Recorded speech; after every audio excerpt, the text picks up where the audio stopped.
Hello प्यारे बच्चों, आप लोगों से जब कोई पूछता है कि आपको हिंदी में कितना आता है, हिंदी विषय कितना आता है, तो आप कहते हो कि हिंदी तो हमें आता ही नहीं है।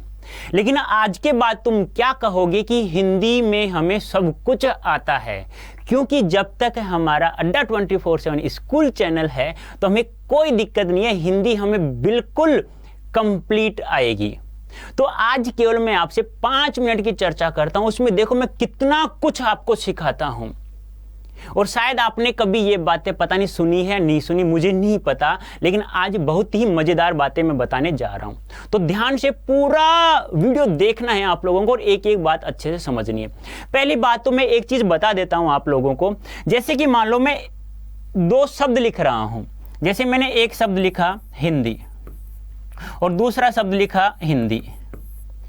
अब आपसे यहां पूछ लिया जाए कि दोनों शब्दों में शुद्ध शब्द कौन सा है।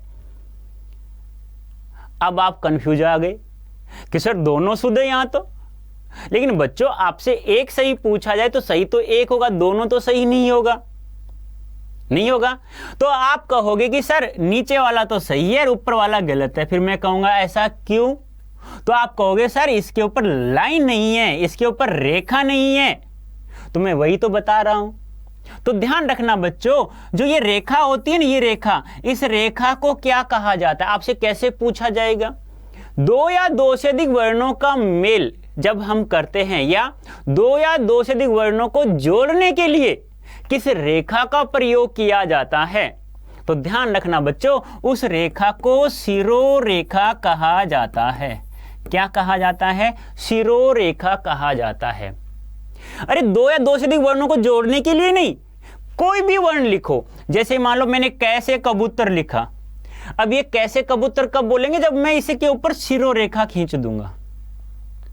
तो किसी भी वर्ण या वर्णों के समूह को जोड़ने के लिए जिस रेखा का प्रयोग किया जाता है उसे शिरोरेखा कहा जाता है।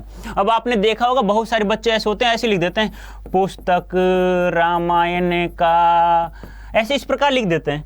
तो क्या ये आप कहते हो पुस्तक रामायण, चलो ठीक है, आपने इसे पुस्तक पढ़ दिया, इसे रामायण पढ़ दिया, मैं मान गया। तो मुझे इस प्रकार से इसको पढ़ के बताओ जल्दी से, जिस प्रकार से आपने इसको पढ़ा वैसे मुझे इसको पढ़ के बताओ जल्दी से।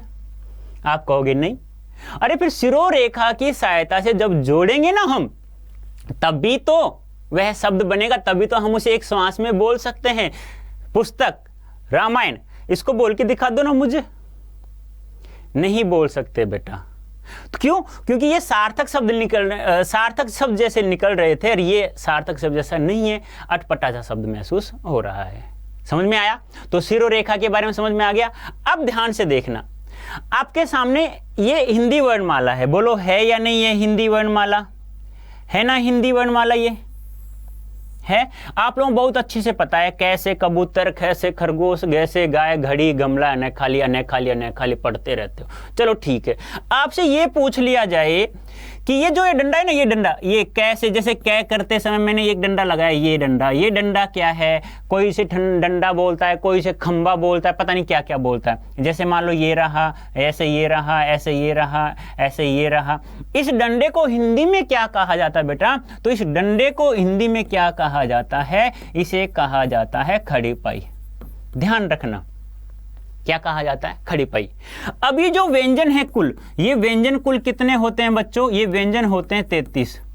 अब आप लोगों को मुझे कमेंट बॉक्स में आंसर देना है। क्या आंसर देना है कि कुल 33 व्यंजनों में ऐसे कुल कितने वर्ण हैं? कुल वर्ण ऐसे कितने हैं जिसमें खड़ी पाई का प्रयोग नहीं होता? जिसमें खड़ी पाई का प्रयोग नहीं होता। अब मुझे आप लोग इसका मुझे आंसर देंगे कमेंट बॉक्स में। आपके सामने 33 है, इन 33 में बताना किसमें खड़ी पाई का प्रयोग नहीं हो रहा है ना? गजब की बात। तो अब देखिए, आगे देखिए, ऐसे ही आपसे पूछ लिया जाए कि हिंदी वर्णमाला में कुल वर्ग कितने हैं? तो बच्चों ध्यान रखना, कुल वर्ग कितने हैं? 5 हैं। कै वर्ग, चै वर्ग, टै वर्ग, तै वर्ग और पै वर्ग। ठीक है। अब आपसे पूछ लिया जाए कि कुल वर्गों में कुल वर्ण कितने होते हैं? भाई एक वर्ग में देखो 5 है, 5 5 5 5 5, तो 5 25 हो गए, 5 मल्टीप्लाई 5, 5 गुना 5 25 करते हैं। लेकिन बच्चों आपका आंसर 25 यदि आप लोगों ने दिया तो गलत हो जाएगा। क्यों भाई, ये क्या मांझ रहा है? तो ध्यान रखना 25 नहीं बेटा 27 होते हैं। आप लोगों ने कहीं देखा है क्या ऐसा कि इस प्रकार से बिंदु बिंदु देखा है ना? हाँ, तो दो और जोड़ दिए गए हैं इन दोनों को। जैसे यदि हम बिंदु लगाते थे ना इस प्रकार से, तो ये हमारे पहले हिंदी वर्णमाला के वर्ण नहीं थे, इनको बाद में लिया गया है और इनको कहा जाता है उत्क्षिप्त वर्ण, ताड़न जात वर्ण भी कहा जाता है। तो आया ना मजा 5 मिनट का? आया? तो आज के लिए इतना ही। धन्यवाद, थैंक यू सो मच।